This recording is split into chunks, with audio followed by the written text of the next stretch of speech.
Hello friends, வணக்கம். வாங்க வீடியோக்குள்ளே போகலாம். ஃப்ரெண்ட்ஸ், இன்றைக்கி சேப்பங்கிழங்கு அறுவடை தான் பார்க்க போகிறோம். ஃப்ரெண்ட், ஒரு 5 மாதத்துக்கு முன்னாடி ஒரு சின்னதாக ஒரு சேப்பங்கிழங்கு முளைச்சிருந்தது. ஃப்ரெண்ட், வீட்டுக்கு வாங்கினது அதை நட்டு விட்டேன். பாருங்கள் ஃப்ரெண்ட், எப்படி வளர்ந்துருக்கு பாருங்கள். பிடுங்கி எவ்வளோ இருக்குது அப்படின்னு சொல்லிட்டு காட்டுறேன். ஃப்ரெண்ட், ரொம்ப கஷ்டமாக இருந்தது. ஃப்ரெண்ட், இதில் ஃபுல்லாக எனக்கு எம்சன் மண் தான் ஃப்ரெண்ட் போட்டு வச்சுருக்கேன். கொஞ்சம் மண், கொஞ்சம் தழையோட உரம்,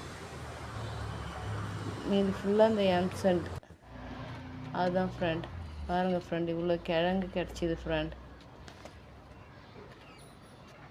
அதில் விதைக்கும் கிழங்கு இருக்குது. அந்த விதை கிழங்கையும் எடுத்து நடணும்.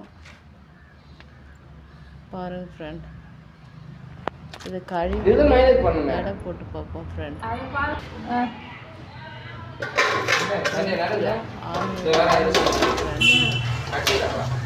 உங்களுக்கு பிடிச்சிருந்ததுன்னா லைக் பண்ணுங்க, ஷேர் பண்ணுங்க, சப்ஸ்கிரைப் பண்ணுங்க. தேங்க்யூ. 600 இருக்கு.